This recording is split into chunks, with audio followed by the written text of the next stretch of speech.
Assalamualaikum. This is me, Farah. I am working as a research fellow at Pakistan Institute of Living and Learning. Fundamental of economics जो course design हुआ है, this is basically to inform the people about the basics of the economics और specifically health economics. तो मेरी आज की presentation में मैं बिल्कुल इंट्रोडक्टरी चीज़ें डिस्कस करूंगी। I will be introducing you people कि what actually health economics is. और वो लोग जिनके लिए ये सब्जेक्ट बिल्कुल नया है उनके लिए पहले ये जानना बहुत ज़रूरी है कि इकोनॉमिक्स एक्चुअली में है क्या। So once I'll help you understand what economics is in the coming slides, और उसके बाद we will move towards कि health economics क्या है और फिर उसकी कुछ basics हम discuss करेंगे। So economics जो subject है, it's a very wide subject and it's actually the study of how individuals and societies they choose to use the scarce resources that nature has provided or the previous generations have provided. So यहाँ पर जो चीजें important है इस definition के अंदर वो तो ये है कि it's about the choice, like you have to choose is something very important in this definition कि आपने choose करना है। and why you need to choose, because जो resources हैं चाहे वो natural resources हैं या चाहे ह्यूमनली प्रोवाइडेड रिसोर्सेज हैं, जैसे एक जनरेशन दूसरी जनरेशन को रिसोर्सेज ट्रांसफर करती है, लेकिन वो रिसोर्सेज अनलिमिटेड नहीं है, they are limited as far as individuals are concern, societies are concern, उनके लिए ये रिसोर्सेज लिमिटेड है, अनलिमिटेड नहीं है। तो दैट मीन्स कि आपको इन रिसोर्सेज को कहाँ यूज करना है, कैसे यूज करना है, so you have to choose. For example अगर हम मनी को अगर रिसोर्स लेते हैं, if I am having 1,000 rupees और मुझे उसको इस्तेमाल में लेकर आना है, so I have my multiple needs. I can use that 1,000 rupees to buy some book. I can use that 1,000 rupees to pay some bill. I can use those 1,000 rupees to just eat something. So these are the different options and a lot of other options that I can do. But at one time, I cannot go for many options because if I'm spending money on one option, of course, I would not be having the money for the other options. So resources scarce है, resources limited हैं, इसलिए आपको choose करना पड़ता है। Choose करना is a very important economic behaviour.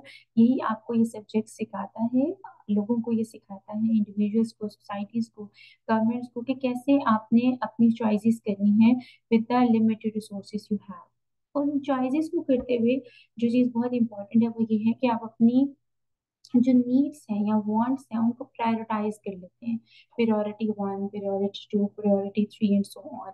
और उस पॉइंट इन टाइम में जब आप डिसीजन ले रहे हैं, आप चूज कर रहे हैं, so you try to go for that option जिसकी आपको उस टाइम पे सबसे ज्यादा जरूरत है। So the most important need will be fulfilled and rest would not be fulfilled. So this is how you play, and how better you can play around with the scarce resources, it will be learned once you have a know-how of the economic subject, because इससे आपको ये सारी understanding के अंदर help होती है। Economics के अंदर आपके जो डिफरेंट सब्जेक्ट मैटर हैं उसके अंदर जो इम्पोर्टेंट क्वेश्चंस जो आंसर होते हैं, दैट इंक्लूड्स के व्हाट टू प्रोड्यूस, कि आपने अपने जो लिमिटेड रिसोर्सेज हैं, जैसे फॉर एग्जांपल हम नेशन की बात करते हैं, पाकिस्तान की बात करते हैं, so Pakistan having the natural resources, Pakistan are having the intergenerational resources. अब ये रिसोर्सेज जो हैं इनको इस्तेमाल में लेकर आना है, हम करना बहुत कुछ चाहते हैं, वी वांट कि हम डेवलप्ड नेशंस के इक्विवेलेंट आ जाएं, बट हम अपने रिसोर्सेज के अंदर हमारी जितनी कैपेबिलिटी होगी हम उसी के अकॉर्डिंग डिसीजंस लेंगे। तो इकोनॉमिक सब्जेक्ट ऐसा है जो आपको सिखाता है कि आप अपने रिसोर्सेज, लिमिटेड रिसोर्सेज को लेकर what you can produce, that depends upon the need, that depends upon the resources you have, again prioritize करते हैं। जैसे for example when it was the period of the COVID, so it was the need of the hour to spend much over the production of those things जो कि health care needs में required थी, तो आपके resources वहां पर channelized हो गए।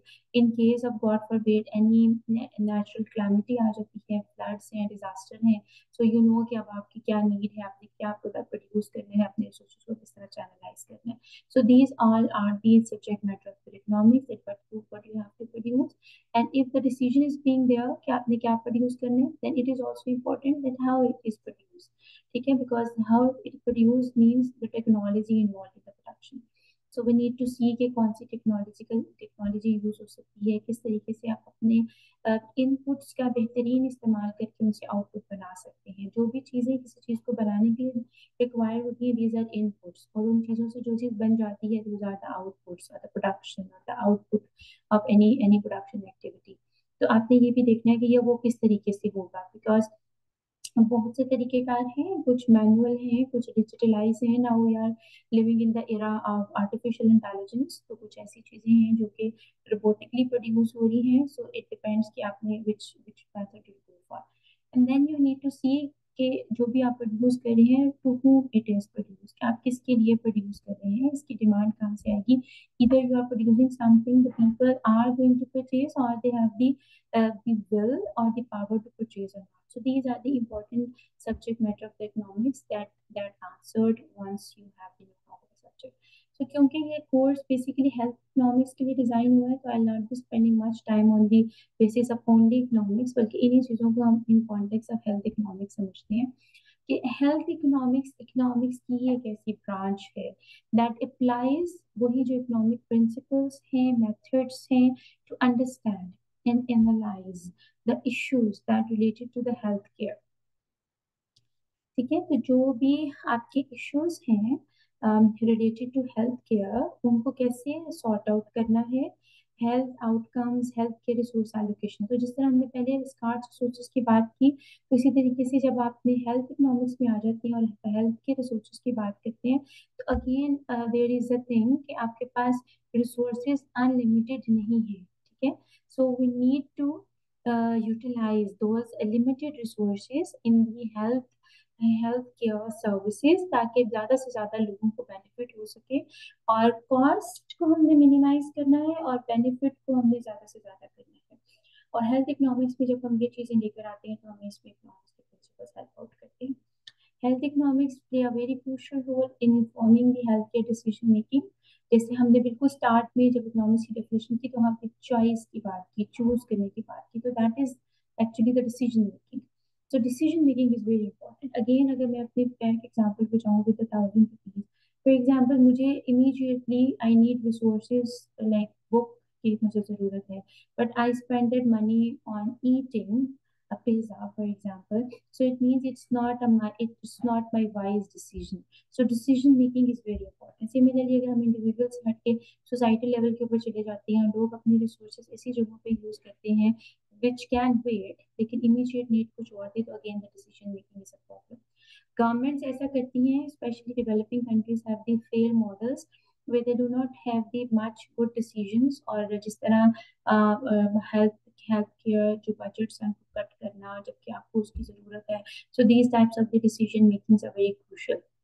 सो हेल्थ इकोनॉमिक्स आपको हेल्प आउट करती है, इकोनॉमिक्स की अंडरस्टैंडिंग हेल्प आउट करती है कि कैसे बेहतर आप डिसीजन लेते हैं, पॉलिसी डेवलपमेंट में हेल्प आउट होती है, अगेन रिसोर्स एलोकेशन के अंदर। फॉर एग्जांपल आपके पास जो हेल्थ केयर सर्विसेज हैं डिफरेंट, उनके लिए कितनी गवर्नमेंट के पास कॉस्ट है, उसी लिमिटेड बजट के अंदर कितना बेनिफिट लोगों को पहुंचाया जा सकता है, तो इससे related better decisions, you know, health economics will help you in again आपके it can help to evaluate the cost effectiveness of healthcare interventions।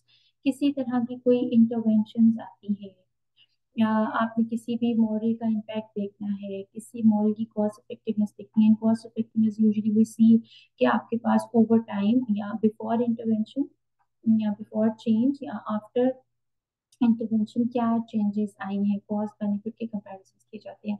Let's suppose that few months back और years back we have this air सहूलत programme in Pakistan, so that was a health care intervention। उससे पहले health care needs कैसे fulfil होती थी, उसके बाद से उसके बाद में क्या बेहतरी आई, so we can have the cost and benefit analysis, that would be the cost intervention of that healthcare intervention।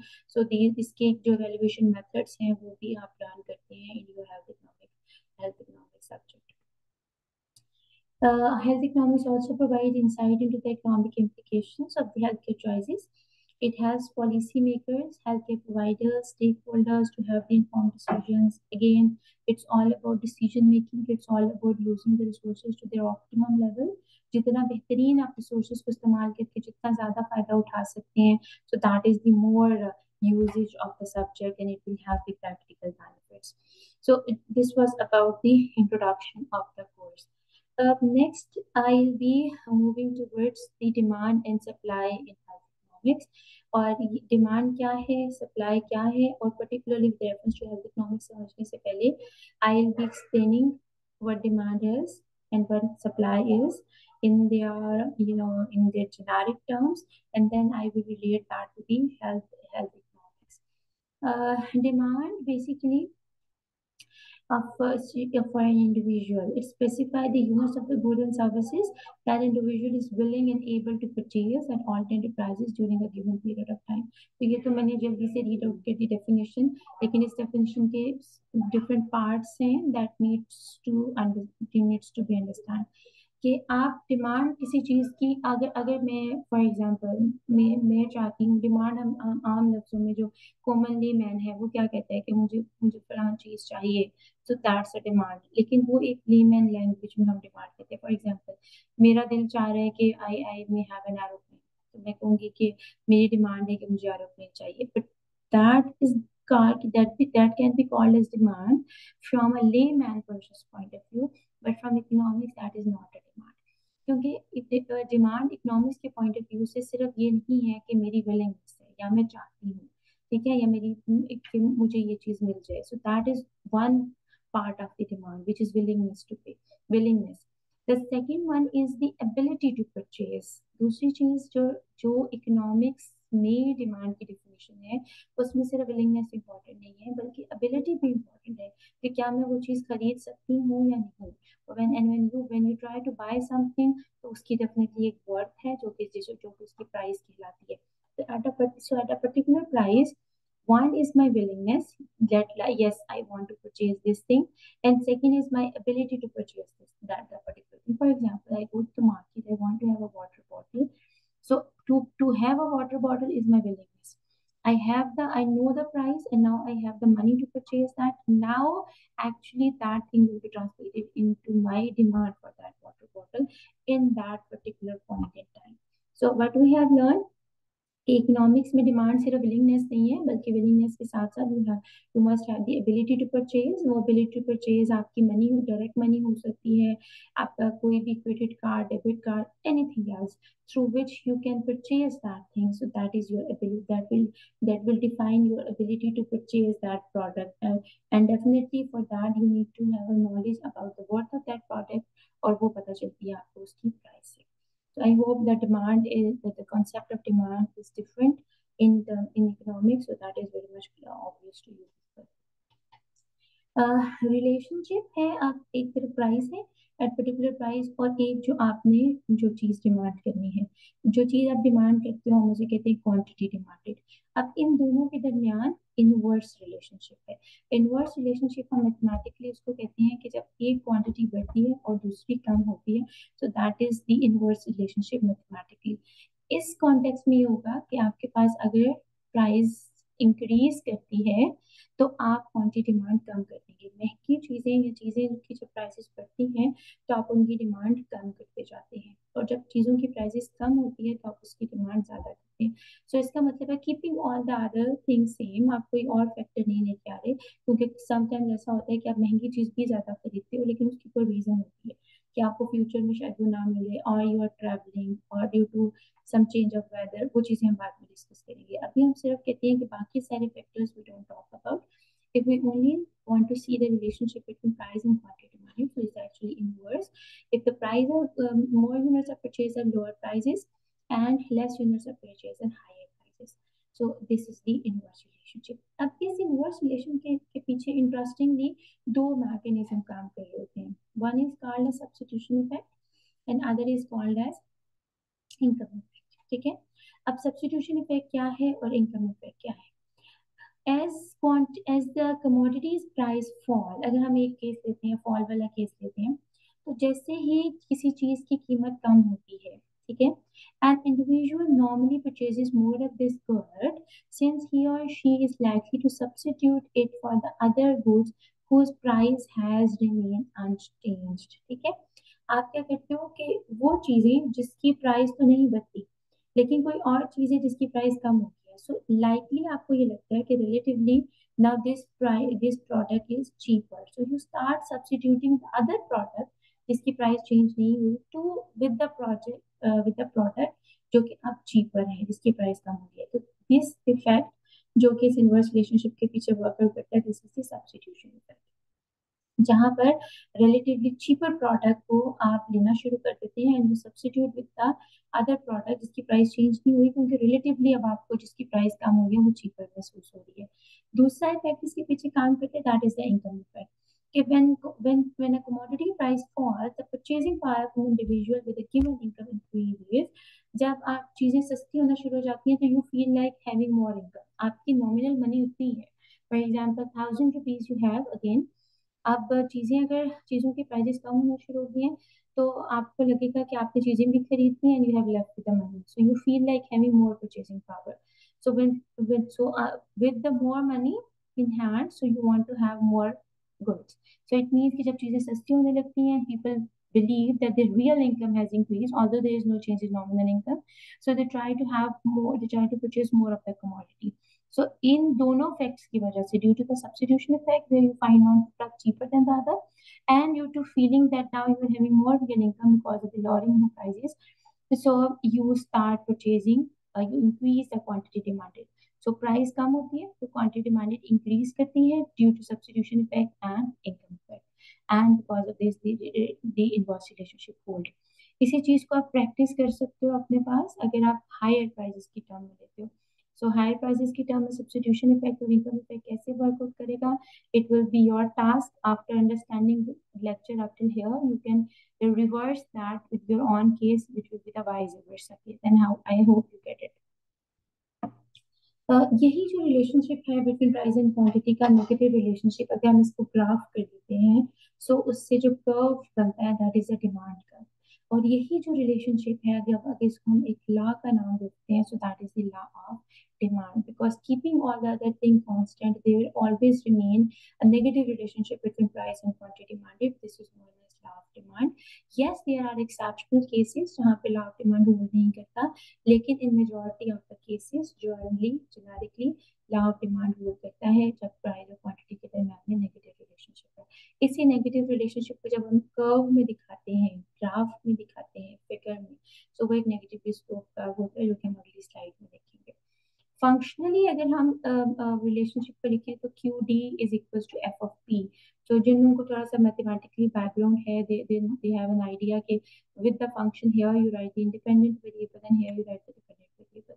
So quantity demanded is dependent on price. So quantity demanded is a function of price, you can see, and it's a negative function of price because the price is going to increase, quantity demand decrease, and vice versa. Again, this is for your understanding. Again, it's just a law of demand pictorial representation, whereas price increases, demand decreases. With the arrows, it's making it more sure कि आपको बात समझ में आ जाए. Price goes up, arrow up है, so demand goes down. Price goes down, then demand goes up. So this is the summary to the previous 2-3 slides that we have discussed. Now this was the curve I talked about कि जब किसी negative relationship between price and quantity demand को आप graph में put कर देते हैं, so जो उससे एक कर्व बनता है, that curve is known as demand scheduler demand curve. Now, if you can see this table, so when price is at 10, let's see the quantity, the people can't purchase any quantity. That is an indication that prices are quite high. Okay. When the prices go down from 10 to 8, the quantity increases from 0 to 2. When prices further going down, quantity increases even much. Okay, so this is the case. And when we plot it in the graph, for the at price 10 there is zero quantity and so on. So by joining these points, you get a demand curve which is negatively sloped. So the left to right downward sloping curve is a negatively sloped demand curve, which is again indicating the negative relationship between demand and supply. For your understanding, there is a difference between change in demand and change in quantity demanded. ये terms हैं जो कि जब हम literature पढ़ते हैं या हम कोई भी चीज़ें स्टडी करते हैं तो डिफरेंट देखने में आती हैं कि सिर्फ डिमांड कहना और क्वांटिटी डिमांड कहना थोड़ा सा डिफरेंट है। जब हम सिर्फ कहते हैं चेंज इन डिमांड तो इसका मतलब है कि शिफ्ट इन डिमांड का हो। ठीक है। अब शिफ्ट इन डिमांड और ये वाली जो सेकंड पार्ट है चेंज इन क्वांटिटी डिमांडेड, ये वो है जो यहाँ हम कर चुके हैं। यानी क्वांटिटी डिमांड में चेंज आता है प्राइस की वजह से। जब प्राइस की वजह से मूवमेंट अलोंग द कर्व होती है, जो कि हमने पिछले ग्राफ में देखी, तो उसको हम चेंज इन क्वांटिटी डिमांडेड कहते हैं।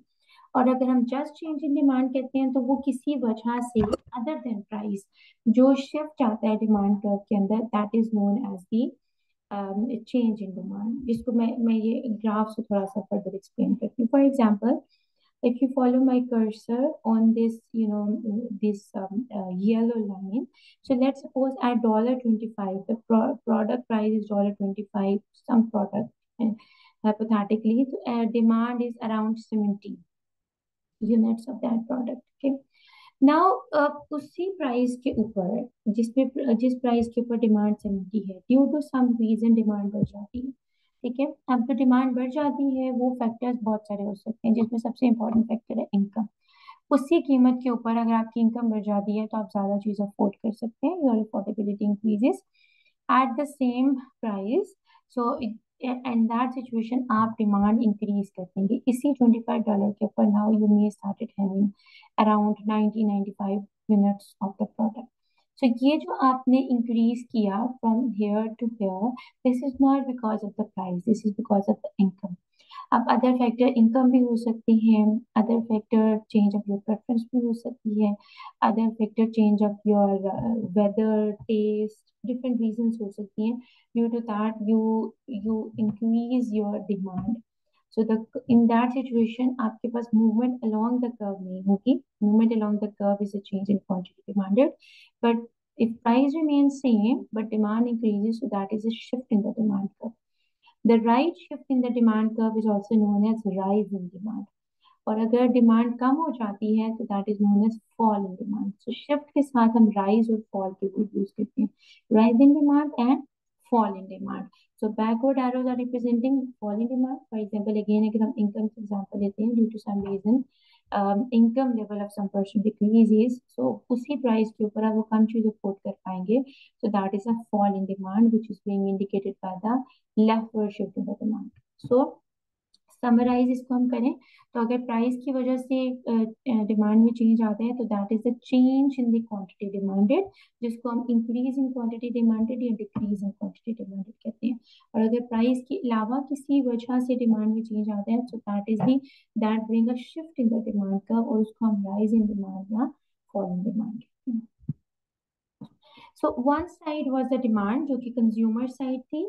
The other side is the supply, which is the producer side. Because if they are demanding something, तो उस चीज की production भी हुई है, supply हुई है. So supply, to understand the supply is as important to understand the demand.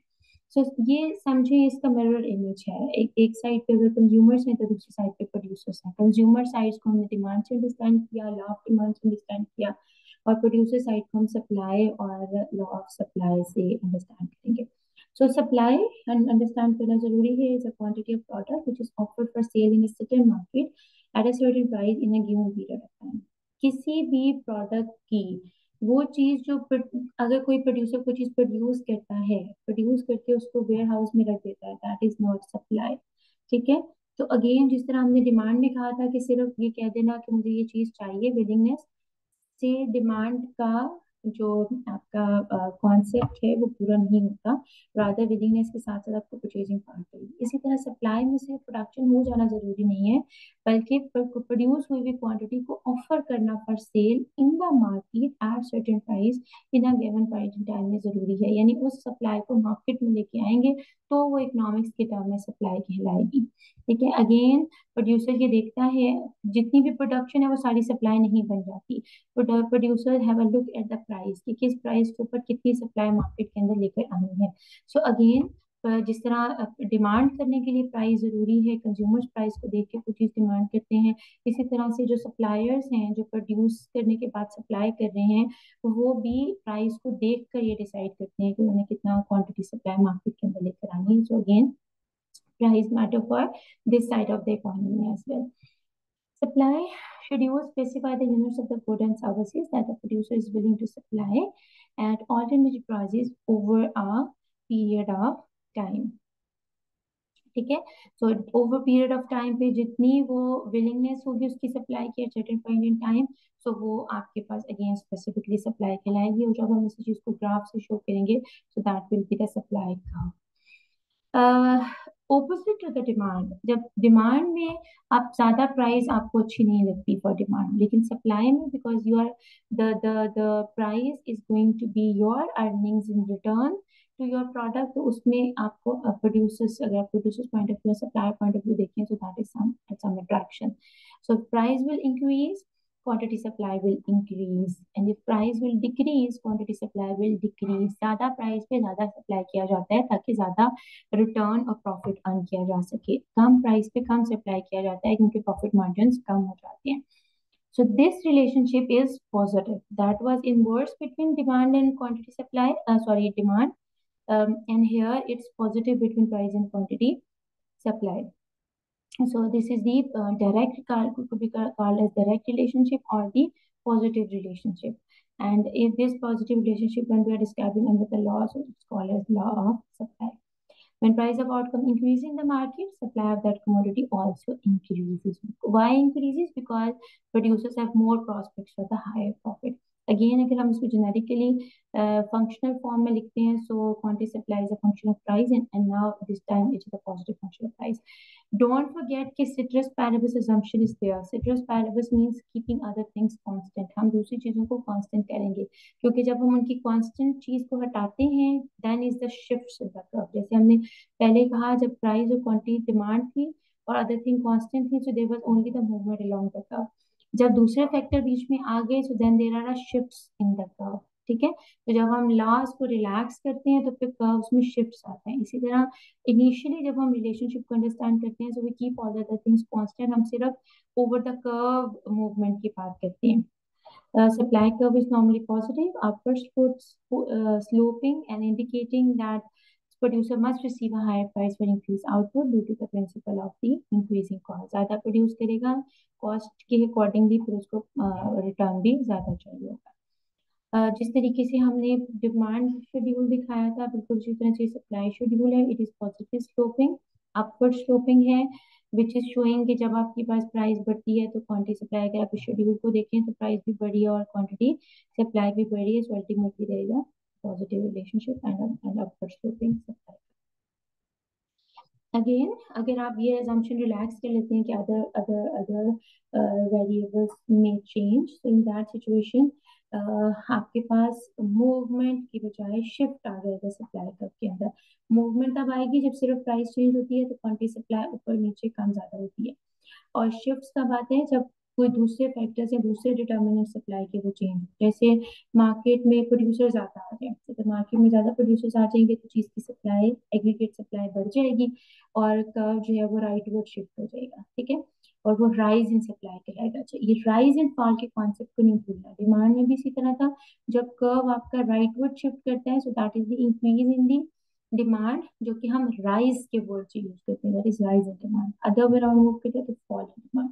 इसी तरह से सप्लाई कर्व में भी वो फैक्टर जिससे सप्लाई बढ़ेगी हम उसे कहेंगे किसकी वजह से राइज इन सप्लाई आई है, जैसे प्रोड्यूसर ज्यादा आ गए मार्केट में, या फिर आप जो सप्लाई के लिए जो आपको इनपुट चाहिए थे उनकी प्राइसेस कम हो गई है, आपका इनपुट सस्ता हो गया, ना यू कैन प्रोड्यूस मोर, तो सप्लाई बढ़ सकती है। टेक्नोलॉजिकल इंप्रूवमेंट्स आ गई हैं ना, आप अपने कम रिसोर्सेज लगा के ऐसी टेक्नोलॉजी आ गई है कि आप ज्यादा प्रोड्यूस कर सकते हैं, सो अगेन आउटपुट बढ़ सकता है या सप्लाई बढ़ जाएगी।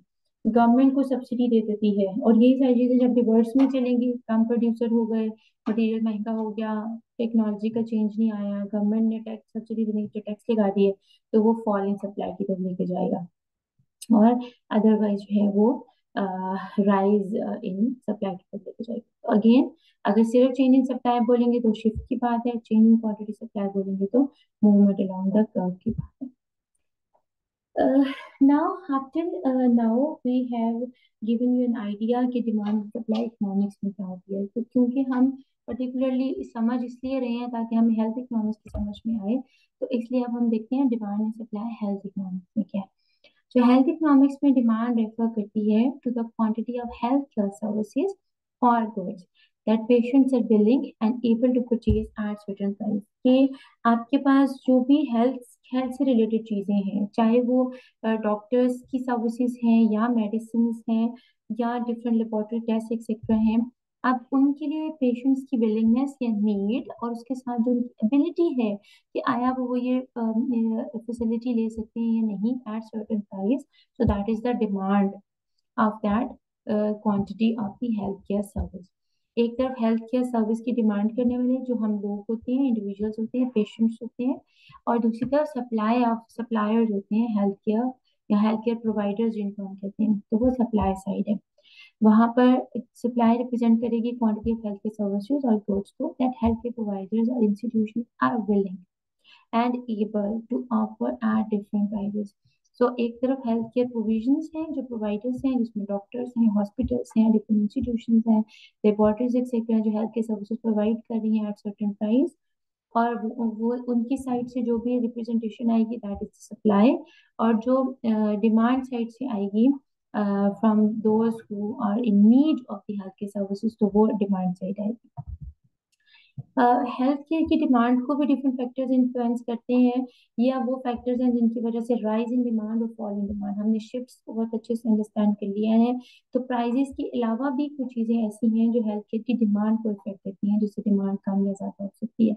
जैसे पॉपुलेशन साइज एंड डेमोग्राफिक्स हैं, लोग ज्यादा है, लोग नंबर में ज्यादा है, पॉपुलेशन साइज इंक्रीज कर रहा है, डे पे day we are having more kids, more children, so population is increasing, so health care की डिमांड ज्यादा है, बच्चों में ज्यादा है। इसी तरह से जब पॉपुलेशन की डेमोग्राफिक्स चेंज होती हैं, जैसे बहुत से लोग एजिंग की तरफ जा रहे हैं, when the population is getting aged, तो उनकी हेल्थ केयर डिमांड्स डिफरेंट और ज्यादा हैं, ठीक है। पाकिस्तान इस टाइम के अंदर we are having a lot bulk of youth, जिसमें साथ में हमारे साथ हमारे पास older people are also there, लेकिन एक टाइम ऐसा आएगा जब बहुत सा यूथ एक साथ ओल्डर एज में जाएगा, so there will be high pressure over the health care demand, क्योंकि with the passage of time, with the age, there are certain ailments or certain problems or diseases are there जो कि as factors के साथ associate करती हैं, so that may increase the or have a rise, bring a rise in the healthcare demand। इसी तरह income और wealth, अगर लोगों की अफोर्डेबिलिटी है अच्छी हेल्थ केयर के लिए, अगर लोगों की अफोर्डेबिलिटी नहीं है, लोग होम रेमेडीज की तरफ जाएंगे, people have income and wealth, so they start demanding the health care needs. इसी तरह से health insurance coverage, people if know कि उनको कोई हेल्थ इंश्योरेंस वगैरह है, so accordingly they demand the health care, so that would be a pressure on the demand side. Patient preferences perceptions पे matter करती हैं, डिजीज की प्रेवलेंस मैटर करती है, डिजीज प्रेवलेंस ज्यादा है, जैसे कोविड में it was a very high demand of the health care, so it depends कि प्रेवलेंस ऑफ डिजीजेस है या नहीं। इसी तरह से देयर आर द फैक्टर्स जो कि सप्लाई को भी अफेक्ट करते हैं, जैसे number and distribution of health care providers, अगर ये नंबर बढ़ जाता है, हेल्थ केयर प्रोवाइडर्स इंक्रीज कर जाते हैं, पब्लिक प्राइवेट हॉस्पिटल्स इंक्रीज कर जाते हैं, तो हेल्थ केयर सप्लाई बढ़ जाएगी। मेडिकल टेक्नोलॉजी एंड इनोवेशन आ जाती हैं, रेगुलेटरी एंड लीगल कंस्ट्रेंट्स, अगर लीगल कंस्ट्रेंट्स कम कर दिए जाते हैं तो there will be more chances of more private hospitals and dispensaries and clinics etcetera, तो हेल्थ की सप्लाई इंक्रीज करेगी। अगर रिस्ट्रिक्शंस बढ़ा दी जाती है तो सप्लाई फॉल करेगी। Availability of the healthcare facilities matter, education and training of the healthcare professionals, so these are the factors जो कि supply side of the healthcare को affect करते हैं। So now we are having the very much idea of the demand and supply, जो हमने genetically भी देख लिया और particular to the health economics भी देख लिया। Now why they two matters in the market, because market में इन्हीं की इंटरेक्शन से इक्विलिब्रियम डिटरमाइन होता है। Equilibrium would be the point where the resources will be best channelized, क्योंकि हमने अपनी डिस्कशन ही यहाँ से शुरू की थी कि हमने चूज करना है और हमने रिसोर्स एलोकेशन को ऑप्टिमाइज करना है। So equilibrium would be the case where we assume that this is the optimal of the society, जहाँ पे डिमांड और सप्लाई से एक ऐसा पॉइंट डिटरमिन होगा जहाँ पे रिसोर्सेज जो है वो बेस्ट चैनलाइज्ड होंगे। अब हमारा डिमांड कर्व नेगेटिवली स्लोप था, you can see from the green line, and positively slope supply curve, जहाँ पर ये दोनों इंटरैक्ट करते हैं वहां पर जो प्राइस डिटरमिन होती है that is regarded as the equilibrium price for that health care, for that product, product या तो प्रोडक्ट, सर्विस या तो service, health care service, health care service, जिस भी चीज़ की आप क्वांटिटी डिमांड क्वांटिटी सप्लाई ले रहे हैं, उसकी इंटरेक्शन से इक्विलिब्रियम डिटरमिन होगा, और वहां पर जो प्राइस डिटरमिन होगी वो इक्विलिब्रियम प्राइस कहलाएंगी। ना सिर्फ प्राइस, बल्कि वहां पर जो, अगर आप इसको ड्राइव डाउन करेंगे तो जहाँ वहां पर जो क्वांटिटी डिटरमिन होगी वो इक्विलिब्रियम क्वांटिटी भी कहलाएगी। यानी looking at the market situation of demand and supply, equilibrium level of price and quantity is determined in the market. At this intersection, quantity demand equals quantity supply. The quantity that individuals are willing to purchase exactly equals what quantity producers are willing to supply. यही equilibrium health care में जब हम ले जाते हैं, तो in the context of health care economics, equilibrium again refers to the point at which the quantity of health care services demanded by patients, यानी जितनी हेल्थ केयर सर्विस पेशेंट्स को रिक्वायर है, when it becomes equal to the quantity of healthcare services supplied by the healthcare providers at some specific price, तो वो वाली चीज है, वो that point is the equilibrium in the healthcare. जो equilibrium pricing quantity health care services में है, वो बहुत से फैक्टर से इफेक्ट हो सकती है, जिसकी वजह से जरूरी नहीं कि इक्विलिब्रियम हमेशा इक्विलिब्रियम ही रहे, या इक्विलिब्रियम चेंज भी होता है। इक्विलिब्रियम डजंट मीन कि जगह पे प्राइस फिक्स हो गई है तो वही रहेगी। बहुत से फैक्टर्स हैं जिसकी वजह से डिमांड या सप्लाई अगर शिफ्ट करती है तो उसके अकॉर्डिंगली इक्विलिब्रियम भी शिफ्ट करता है। जैसे अगेन पॉपुलेशन की डेमोग्राफिक्स चेंज होती है, एजिंग पॉपुलेशन है, demand for specific health care services increase कर जाएगी। जब डिमांड कर्व शिफ्ट करेगा, जबकि सप्लाई कर्व चेंज नहीं होगा, तो इक्विलिब्रियम में डिफरेंट पॉइंट पे बनेगा। ठीक है, और यूजुअली जब डिमांड शिफ्ट करता है और सप्लाई शिफ्ट नहीं करता, तो प्राइसेस बढ़ जाती हैं, इक्विलिब्रियम प्राइसेस, बिकॉज आपकी सप्लाई साइड के ऊपर उतनी फैसिलिटीज नहीं आई जितनी डिमांड साइड से नीड्स आ गई हैं। लेकिन अगर अकॉर्डिंगली सप्लाई ऑफ हेल्थ के सर्विसेज प्रोविजंस भी बेहतर हो जाती हैं, तो फिर प्राइस इतनी इंक्रीज या नहीं करती या कम इंक्रीज करती है। टेक्नोलॉजिकल एडवांसमेंट हो जाती है, न्यू मेडिकल टेक्नोलॉजीज आ जाती हैं, तो आपके पास जो सप्लाई का वो शिफ्ट करेगा टुवर्ड्स द एफिशिएंट सर्विसेज। तो उसके साथ अगर डिमांड वही रहती है, तो फिर आप अफोर्डेबिलिटी बढ़ जाएगी, तो प्राइसेस थोड़ी कम हो जाती है। गवर्नमेंट की पॉलिसीज हैं, जैसे डिफरेंट रेगुलेशन हैं, सब्सिडीज हैं, पब्लिक हेल्थ प्रोग्राम्स हैं, इनका भी सप्लाई और डिमांड से बड़ा डायरेक्ट ताल्लुक है। प्रोविजंस डिपेंड करती हैं, अगर फेवर करी हैं पेशेंट साइड को, तो इट विल बिहेव डिफरेंटली। अगर प्रोवाइडर्स के लिए हैं, so it will have different effect, but equilibrium may not sustain, depend करता है कि किस तरह से चेंजेस आ रही है। इसी तरह से कोई डिजीज आउटब्रेक होता है, तो again demand for health care services change होगी, तो इक्विलिब्रियम भी चेंज होगा। यानी वो सारे फैक्टर्स जो कि हमने पीछे भी देखे, जो डिमांड को अफेक्ट कर सकते हैं, जो सप्लाई को अफेक्ट कर सकते हैं, अल्टीमेटली वो इक्विलिब्रियम को भी इन्फ्लुएंस कर सकते हैं। लेकिन हेल्थ केयर में जो प्राइजेस हैं वो बड़ी मैटर करती हैं, क्योंकि ये प्रोडक्ट की प्राइजेस से डिफरेंट है। प्रोडक्ट की प्राइस में तो आप कहते हो अच्छा ठीक है, जो प्रोडक्ट बहुत जरूरी है उसकी प्राइस बढ़ भी गई है, तो आप कुछ क्वांटिटी कम करके उसको ले लेते हैं। ठीक है, और अगर कोई ऐसी चीज है जिसको पोस्टपोन कर सकते हैं, कोई लग्जरी आइटम है, आप पोस्टपोन कर देते हैं। प्राइजेस हेल्थ केयर में जो ये सबसे एक सारी हमारी जितनी अब तक डिस्कशन है उसका ये बहुत इंपॉर्टेंट पार्ट है कि हेल्थ केयर में आके फिर जो प्राइजेस हैं वो सिर्फ ये इन्फ्लुएंस नहीं रखती कि अच्छा ले ली या नहीं ली, ठीक है, लेकिन इसमें आके ये प्राइजेस जो हैं वो अफेक्ट करती हैं access to the care.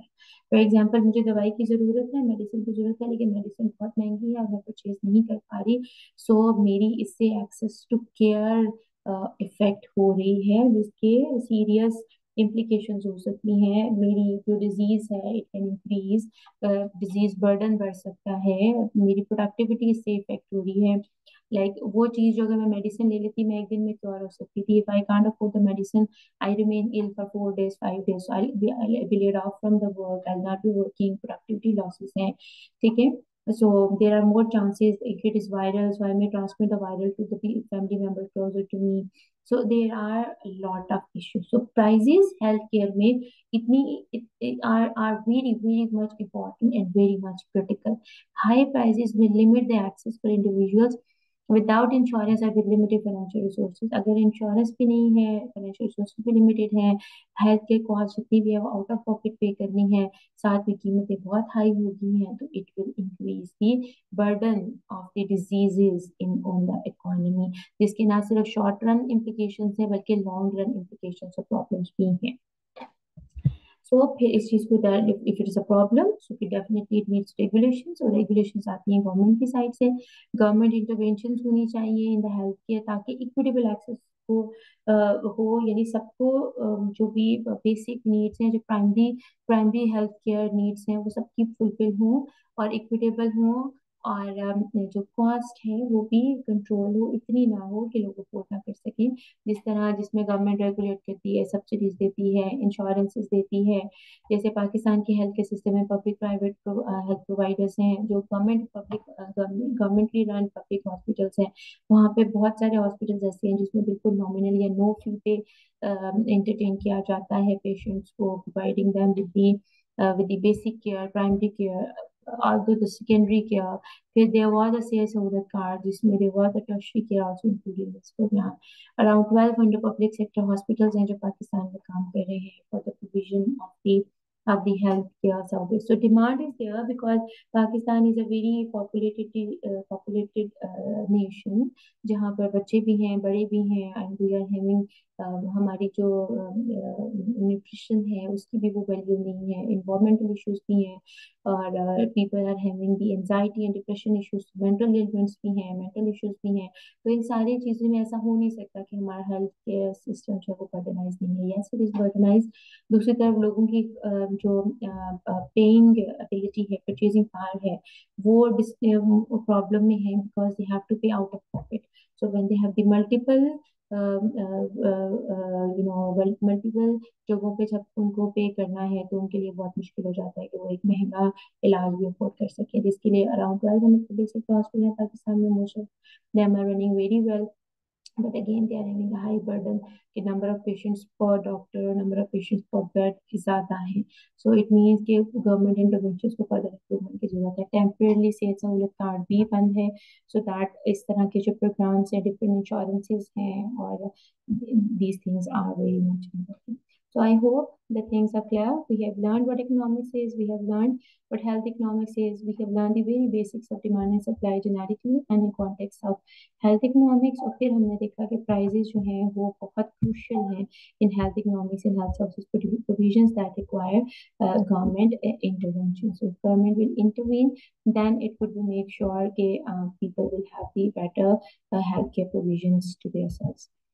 Thank you so much, very much. So this is all from this lecture. Keep yourselves stick for the next lecture. Thank you.